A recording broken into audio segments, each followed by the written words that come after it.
Olá, alunos, tudo jóia? Espero que estejam todos bem. Eu sou a professora Fernanda Magri, do IFES Campus Vitória, e na aula de hoje a gente vai aprender um pouco mais sobre os ciclos biogeoquímicos, começando pelo ciclo do carbono, e aí nas próximas aulas a gente vai tratar do ciclo do nitrogênio, o ciclo da água e o ciclo do oxigênio, tá bom? Bem, o que a gente vai ver na aula de hoje? A gente vai abordar um pouquinho sobre como que o carbono é fixado, como que ele circula pelos seres vivos e pela natureza, quais são as reservas de carbono e como elas são formadas na natureza, e, claro, né, os desequilíbrios que o ser humano causa nesse ciclo do carbono, né, os desequilíbrios antrópicos no ciclo do carbono, entre eles o efeito estufa. E alguns caminhos, algumas alternativas que podem minimizar os impactos ambientais que nós causamos no ciclo do carbono. Então, vamos começar falando de que maneira, de que forma ocorre a fixação, também conhecida como sequestro do carbono. O que isso quer dizer? Isso quer dizer o seguinte: como que o carbono ele vai entrar dentro dos seres vivos? De que maneira que ele vai conseguir sair da atmosfera, né, terrestre e entrar dentro da cadeia alimentar? Isso vai acontecer através do processo de fotossíntese ou da quimiossíntese, né, a partir dos produtores, como a gente viu na aula sobre fluxo de matéria nos ecossistemas. Então, são os produtores que vão capturar, absorver o carbono na forma de CO2, né, de gás carbônico na atmosfera, vão absorver esse gás e vão fixar ele dentro da matéria orgânica, inicialmente produzindo a molécula de glicose, né, que é uma molécula que tem carbono na sua composição, assim como todas as moléculas orgânicas. Então, a glicose, a fórmula química dela está aqui. São 6 átomos de carbono, 12 de hidrogênio e 6 de oxigênio. Então, para formar essa molécula de glicose, o produtor, né, os vegetais ou as bactérias quimiosintetizantes, eles vão capturar esse gás carbônico da atmosfera e vão inserir dentro dessa molécula de glicose, nesse processo incrível, né, que é a fotossíntese, ok? Então, é dessa forma que o CO2 vai ser incorporado, vai ser sequestrado dentro dos seres vivos. E aí, deixa eu só pegar uma canetinha aqui, né? E aí, como que esse carbono que foi incorporado pelo organismo, né, vegetal, pelas plantas ou bactérias, por exemplo, ou algas, como que esse carbono, na forma de glicose, ele vai passar então ao longo dos seres vivos? Através do processo de nutrição. Então, os herbívoros, né, que estão aqui representados, né, eles vão se alimentar dessa planta, os carnívoros vão se alimentar desses herbívoros, e esse carbono, então, na forma de glicose, na forma de proteína, de lipídios, ácidos nucleicos, ele vai passando ao longo da cadeia alimentar, ok? Na forma de biomoléculas, de moléculas orgânicas.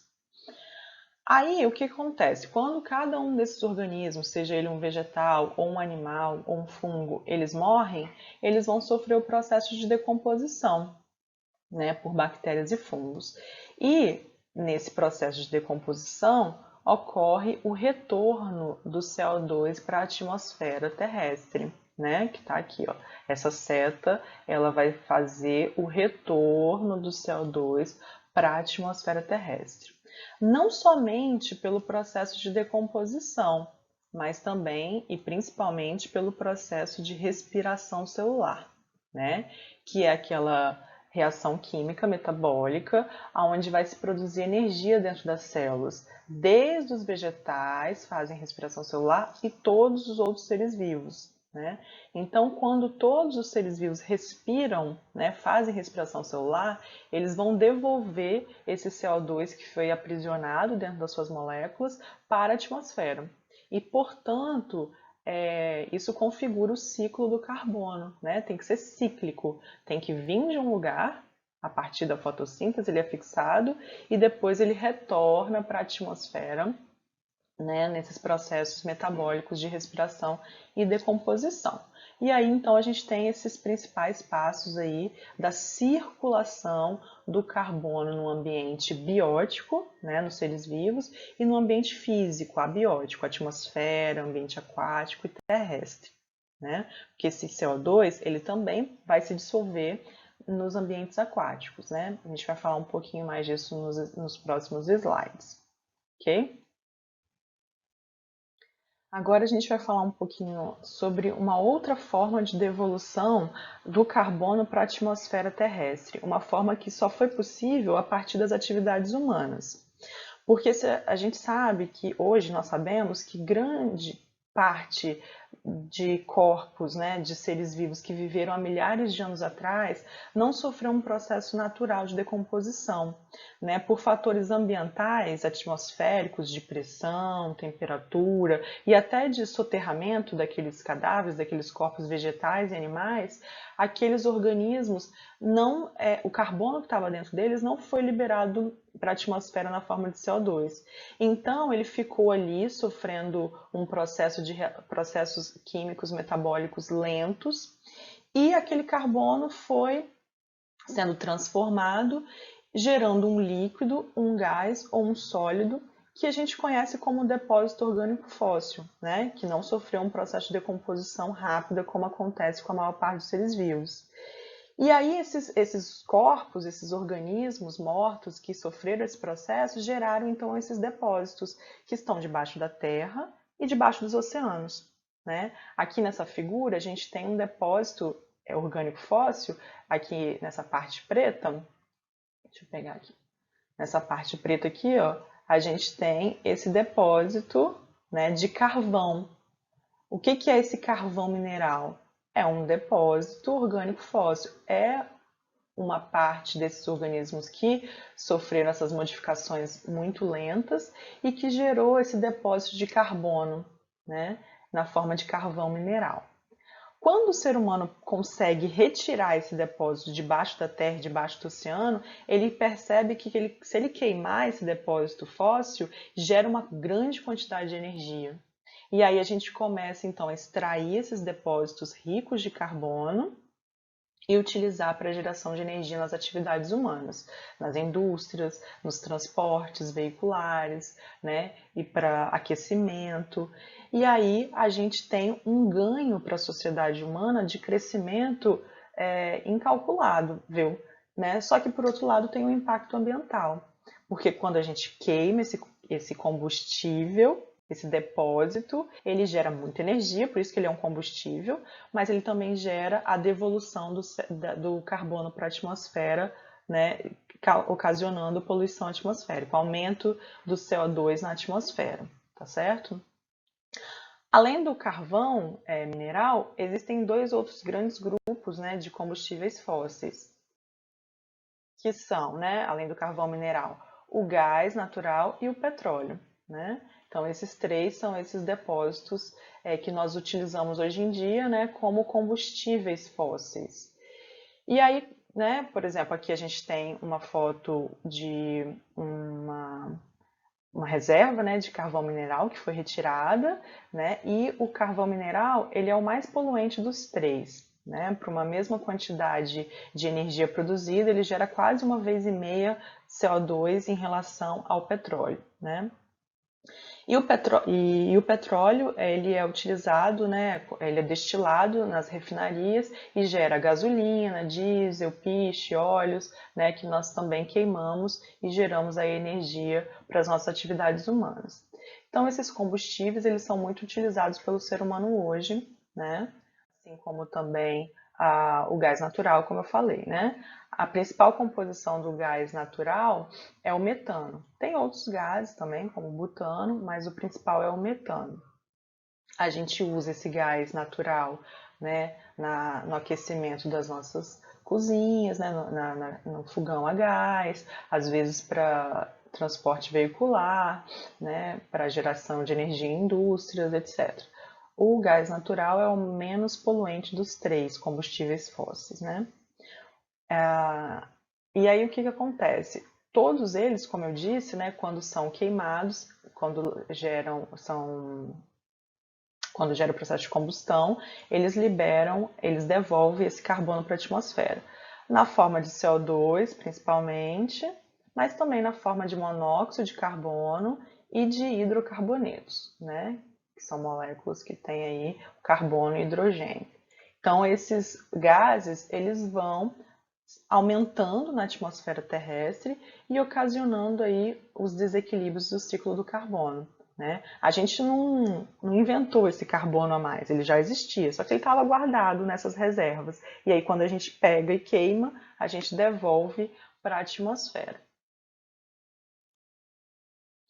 E um desequilíbrio muito falado, muito conhecido, é o efeito estufa. Aí vamos entender um pouquinho o que é esse desequilíbrio no ciclo do carbono. Da onde que vem o nome? Das estufas, né? Então aqui do lado direito a gente tem uma estufa vegetal, né? Que serve para quê? Para aumentar a temperatura neste ambiente. Como que acontece o aumento de calor numa estufa? Se entendermos isso, a gente consegue trazer aqui para o planeta Terra.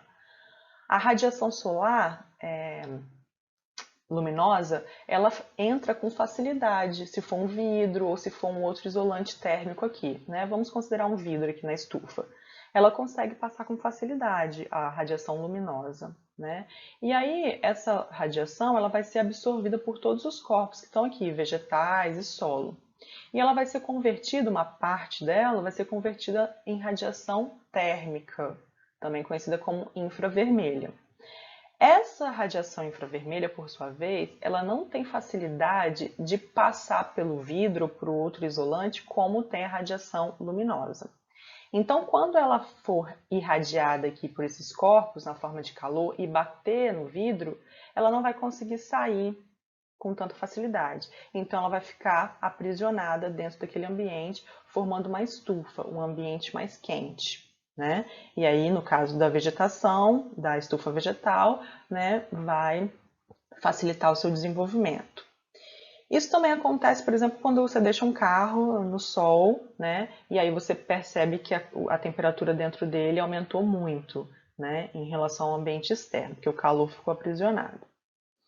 Bem, entendido esse exemplo, a gente consegue fazer agora a transposição para a atmosfera terrestre, que foi daí que veio o nome efeito estufa no planeta Terra. Aqui a gente tem a radiação solar, ó, desse cantinho aqui que eu fiz a seta. A gente tem a radiação solar, uma setinha vermelha aqui. A radiação solar chegando no planeta Terra, né? Parte dela nem chega, ó, essa parte aqui, ó, vai ser diretamente refletida para o espaço, nem vai chegar na atmosfera terrestre. Uma parte vai chegar e vai também ser refletida para o espaço, vai embora para o espaço dessa radiação. Agora, uma parte dessa radiação solar, ó, que é essa seta aqui, vai ser absorvida pela superfície terrestre e também por todos os corpos que aqui estão. Uma parte dessa radiação absorvida vai ser convertida em calor, em radiação infravermelha. Né? Essa radiação térmica de calor, uma parte dela vai aquecer os corpos aqui na superfície terrestre e uma parte vai ser encaminhada também para o espaço na forma de calor. Parte dessa radiação vai retornar, né, porque vai ser reirradiada pelas nuvens aqui, então volta de novo na forma de calor. E aí o que acontece? Onde que acontece o efeito estufa antrópico? Né? Porque isso acontece naturalmente, esse efeito estufa aqui de reabsorção de calor e aumento de temperatura perto da superfície terrestre, acontece naturalmente e mantém a temperatura da Terra por volta de 15 graus Celsius, o que é maravilhoso, permite a nossa sobrevivência de todos os seres vivos que aqui estão.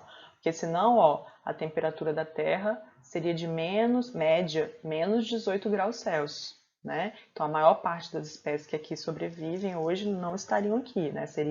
A Terra seria coberta por gelo. Então esse efeito estufa natural, ele mantém a sobrevivência dos seres vivos aqui no planeta. Mas o que que acontece? Essa última setinha aqui, ó, ela está fazendo o quê? O retorno de parte do calor que seria irradiado para o espaço, ele está voltando para essa atmosfera terrestre. Por quem? Pelos gases do efeito estufa, né? E aí, quanto mais gases eu acrescento na atmosfera, maior vai ser essa absorção de calor. Porque todos os corpos, inclusive os gases, eles conseguem absorver calor, uns mais e outros menos.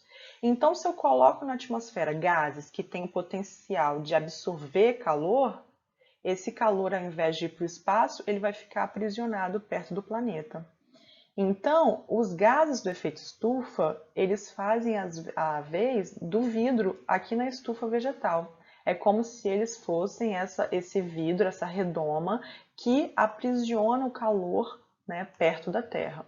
Quanto mais gases, maior é o calor presente perto da atmosfera terrestre, perto da superfície terrestre.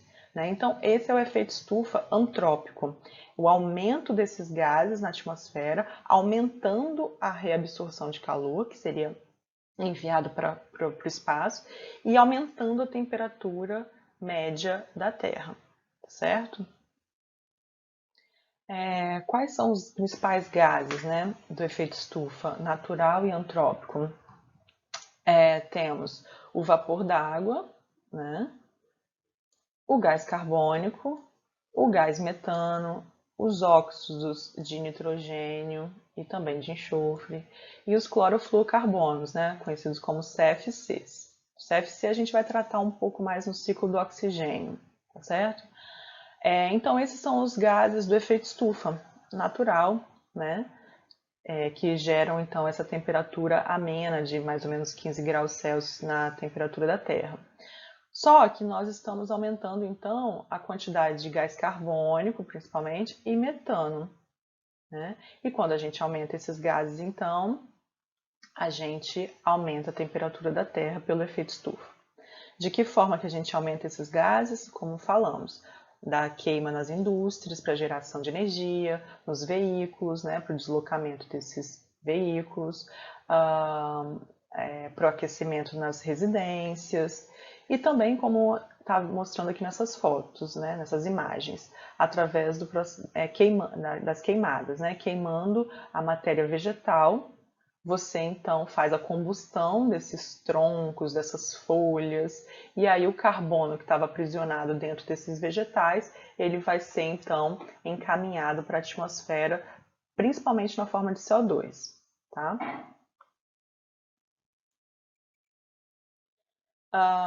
Um outro gás que eu comentei, também muito importante no efeito estufa, é o metano, que tem até poder de aquecimento maior do que o gás carbônico, embora o gás carbônico seja mais preponderante no efeito estufa pela sua quantidade, né?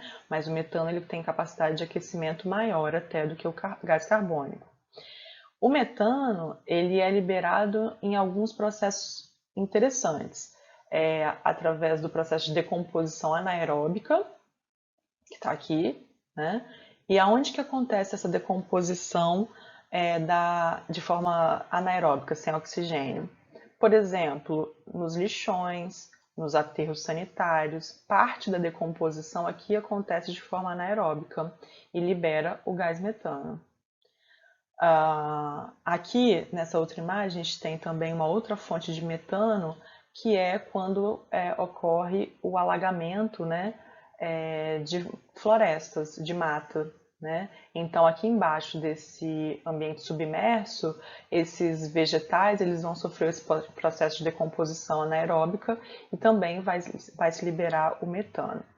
Isso acontece, por exemplo, para a formação de represas nas hidrelétricas.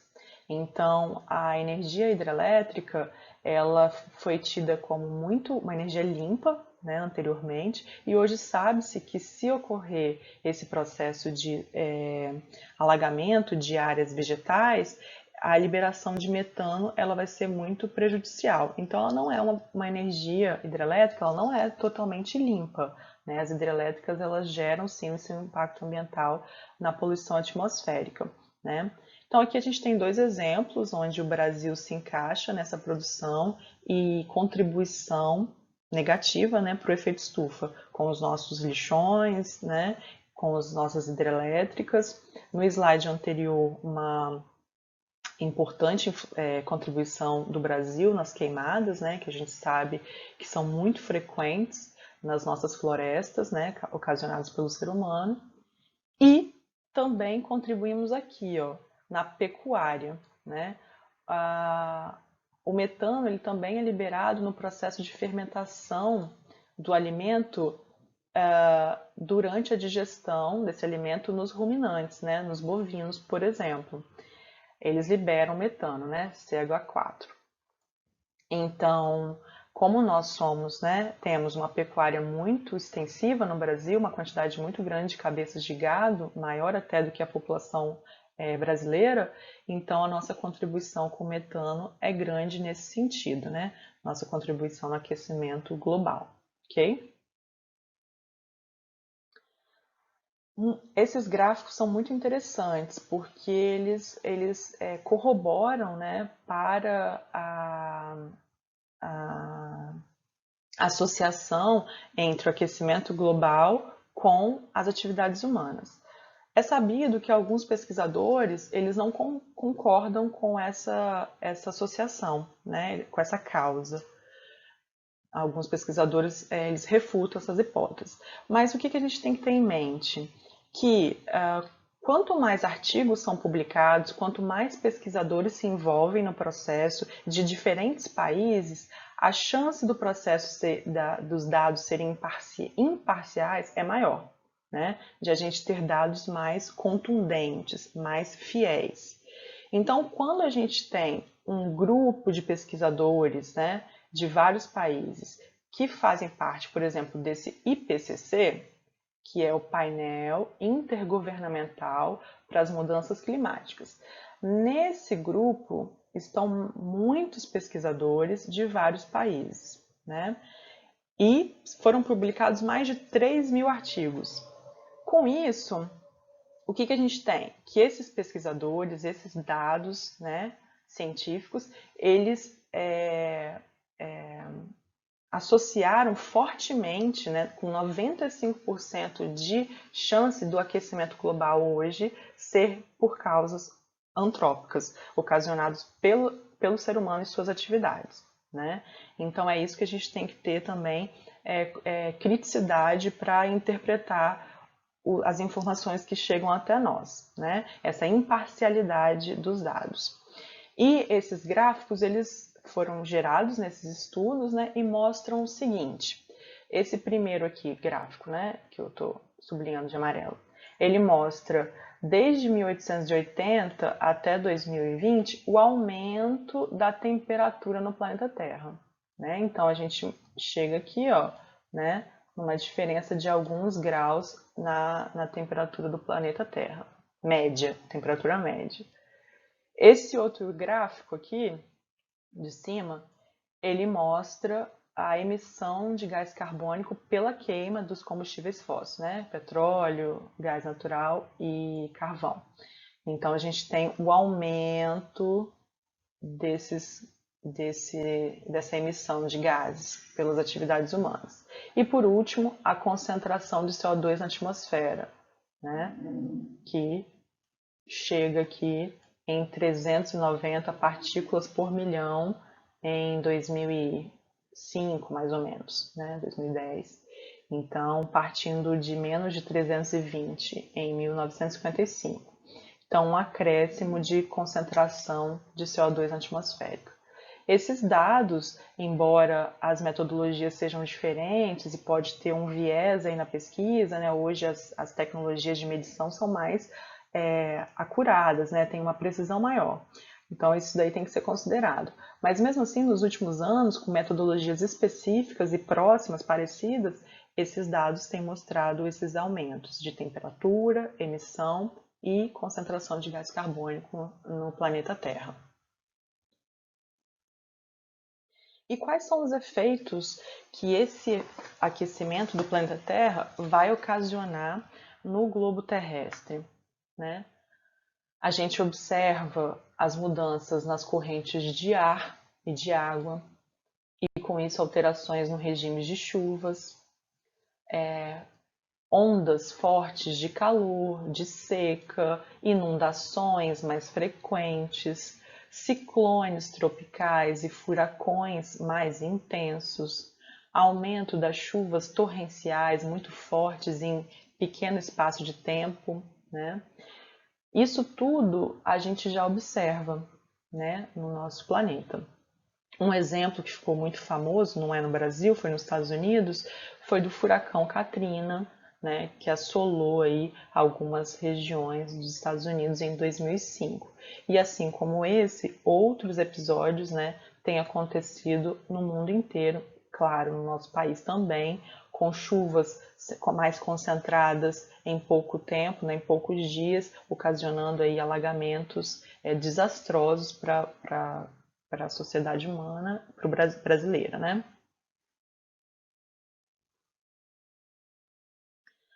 Bem, agora a gente vai falar um pouquinho do efeito do ciclo do carbono no ambiente aquático, né? Porque, como eu disse no comecinho, existe gás carbônico dissolvido na água, né? Em toda a água, doce e salgada. E esse gás carbônico que está dissolvido na água, ele vai reagir com a água, uma reação química que está em equilíbrio aí, né? Um equilíbrio dinâmico químico, gerando o ácido carbônico. É um ácido fraco, né? Isso daí vai e volta. Ácido carbônico gera gás carbônico e água. Só que o que acontece? Se a gente aumenta o gás carbônico na atmosfera, né, através da poluição humana aí, esse gás carbônico também vai se dissolver mais na água. E aí, com o aumento do gás carbônico, há uma tendência de deslocamento aqui para a direita, para a produção maior de ácido carbônico na água. Com o aumento de gás carbônico, você vai ter também a dissociação dos íons hidrogênio e formação do carbonato aqui, bicarbonato, né? Então você vai tendo um deslocamento aqui, ó, para a direita, né? Gerando então, além desses íons, também o hidrogênio. E com o aumento de H+, você tem a diminuição do pH do ambiente aquático, ou seja, a acidificação, né, dos oceanos. O que acontece quando você deixa o ambiente aquático mais ácido? Várias coisas. Uma delas é que com ambientes mais ácidos, os organismos mais sensíveis, né, principalmente os unicelulares, que têm uma célula só, eles tendem a ter uma sensibilidade maior e podem morrer. Que é o que acontece com as algas do fitoplâncton e também com as algas que estão associadas, né, numa relação ecológica, com esses pólipos aqui dos corais. Então essas algas elas são mais sensíveis e elas morrem com a acidificação desse ambiente. Como são elas que dão a cor para esses corais, né, laranja, verde, etc., quando elas morrem, esses corais ficam esbranquiçados, né? E esse fenômeno é chamado de branqueamento de corais. Esse aqui está morto, né? Ele não tem mais vida e não colabora, né? não contribui para essa cadeia alimentar aquática mais. E aí todo esse ecossistema ele vai sofrer com essa perda desses organismos aqui, né? Toda essa cadeia alimentar ela vai sofrer um desequilíbrio com a perda desses produtores, né? Então é um desequilíbrio bem expressivo, bem importante nos ambientes aquáticos pela diminuição do pH, né? Ele vai ficando mais ácido e também pelo aumento da temperatura desse ambiente aquático. E aí o que nós podemos fazer, né, gente, tendo em mente todos esses desequilíbrios e a necessidade do ser humano de gerar energia, a gente sabe disso, né? A gente precisa dessa energia, inclusive para essa aula estar acontecendo. O que a gente precisa de saber? Que tem que ter um equilíbrio, né, entre as atividades e os impactos que nós geramos. Mediante a isso, vários países têm se reunido em acordos, em protocolos, em comitês para reduzir essas emissões de CO2 e de outros gases do efeito estufa no ambiente atmosférico. Dois desses encontros importantes que eu trouxe são o Protocolo de Quioto e a Cúpula do Clima de Paris, a COP21. O Protocolo de Quioto foi o primeiro e entrou em vigor em 2005, né? 190 países apoiaram a redução de 5% das emissões de CO2 em relação aos níveis liberados em 1990. Né? Isso deveria acontecer entre 2008 e 2015. Essa redução não aconteceu, não foi satisfatória. Né? Os países tentaram então se reunir novamente na COP21 em Paris em 2015 para chegar a um novo acordo, a novas metas. Né? E aí 170 países assinaram esse acordo, tentando controlar a elevação da temperatura. E tentando unir esforços para que a temperatura não passe de 1,5 graus até 2100, não aumente mais do que 1,5 graus até 2100, o que é um desafio muito grande. Precisam ser tomadas medidas rigorosas para reduzir a liberação dos gases do efeito estufa na atmosfera. A União Europeia ela se prontificou em reduzir as emissões dos gases, né, GEs, né, do efeito estufa, de 80% a 95% até 2050, em relação ao que ela liberava, a União Europeia liberava em 1990. Então, uma redução muito expressiva. E o Brasil, ele se prontificou em reduzir 37% das emissões dos seus gases do efeito estufa até 2025, né? Isso em 2014, né? 2015, perdão. E reduzir aí até 2030 43% dos seus gases do efeito estufa. Zerar o desmatamento legal e reflorestar 12 milhões de hectares de florestas. É realmente uma meta muito interessante e que nós temos que exigir dos nossos governantes, porque está em acordo, né? O Brasil se colocou nessa posição de cumprir essas metas e nós, como cidadãos, precisamos ajudar, né? Colaborar para que isso aconteça, tá bom? E por que o Brasil se prontificou a plantar, né, a reflorestar? Porque o sequestro de carbono, como a gente falou lá no comecinho, ele só acontece a partir da fotossíntese, né, e da quimiossíntese, principalmente através da fotossíntese. Então, plantando-se novas árvores, fazendo o processo de reflorestamento, esse carbono que está na atmosfera, ele vai ser sequestrado, ele vai ser absorvido e incorporado dentro dos vegetais. E com isso a gente diminui o efeito estufa, né? Então, plantar é uma das formas de a gente retirar esse excesso de gás carbônico da atmosfera. E, além disso, cada um de nós, né, dos bilhões de habitantes do planeta Terra, tem a sua função, a sua responsabilidade individual. Né? Quanto mais produtos nós consumimos, quanto mais lixo a gente produz, mais a gente vai emitir gases poluentes para a atmosfera. Né? Porque, como a gente viu, o lixo gera metano. Como a gente viu, as indústrias, para gerar os produtos, precisa de energia. Então, quanto mais a gente consome, seja carro, roupa, alimentos, recursos eletrônicos, né?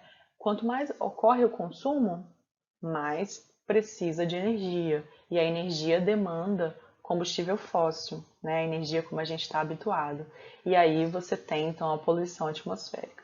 Então, por isso que os 5R, né?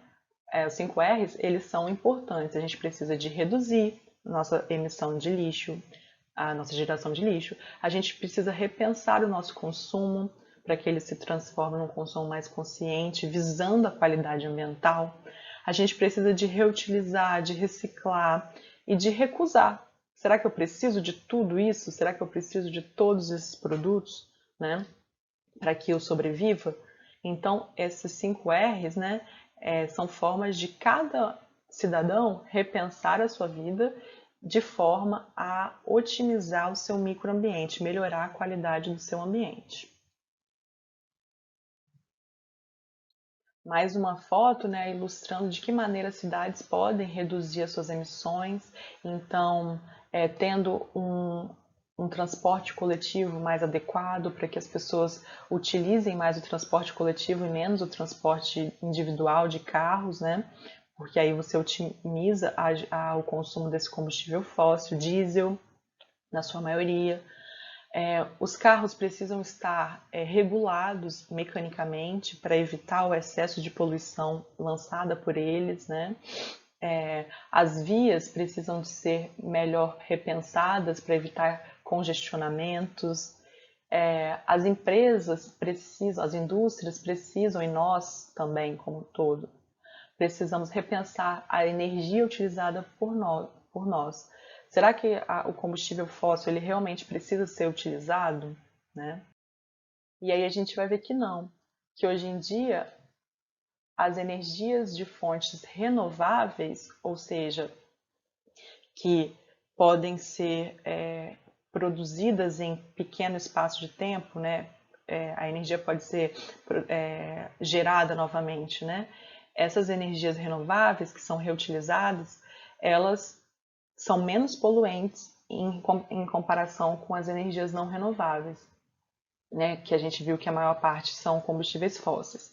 Então, quando a gente pensa numa energia eólica baseada nas correntes de ar ou numa energia solar, né, baseada na radiação solar, a gente pensa em energias que geram impacto? Geram, mas em comparação com as fontes não renováveis, gera uma quantidade de impacto ambiental muito menor, né? E precisa de quê? Para que elas realmente aconteçam em larga escala.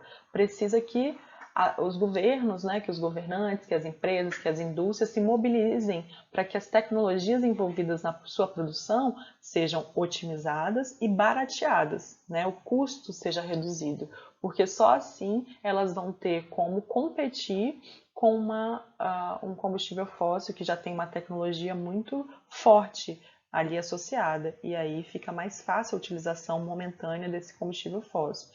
Mas é uma realidade a mudança de paradigma. No Brasil mesmo, a energia eólica ela tem crescido muito, principalmente nos estados do Nordeste, e aí a gente já encontra cidades sendo abastecidas, né, apenas com energia eólica, ou em grande maioria pela energia eólica, o que é uma esperança aí para o nosso futuro, né? Mas a gente sabe ainda que mais de 80% da energia mundial, vou botar assim, mais de 80% da energia mundial ela ainda é de origem fóssil, né? A partir do gás natural, do petróleo e do carvão. Então a gente tem um grande caminho aí, um caminho extenso a ser percorrido para mudar essa visão mundial de geração de energia, certo? E chegamos ao fim da aula, né? Aqui eu trouxe um resumo sobre o ciclo do carbono, vou falar rapidamente porque já me estendi aí durante a aula, acho que ficou bem entendido, né? Vocês podem rever, ver quantas vezes forem necessárias. E aí então, fazendo esse resumo, o carbono ele vai estar presente na atmosfera principalmente na forma de CO2, vai ser absorvido pelos seres vivos através dos produtores na fotossíntese, vai passar pela cadeia alimentar e vai ser devolvido para a atmosfera na respiração celular, na combustão de formas naturais e a partir das atividades humanas, a partir da combustão dos combustíveis fósseis, a gente tem acrescido aí a entrada de CO2 na atmosfera. Então, esse é um resumo do ciclo do carbono. Eu espero que vocês tenham gostado, que tenha o conteúdo tenha ficado esclarecido, né? Qualquer dúvida vocês podem procurar, podem me procurar. E é isso, essa aula faz parte então desse projeto de extensão. Eu espero que todos fiquem bem e até a próxima. Tchau, tchau!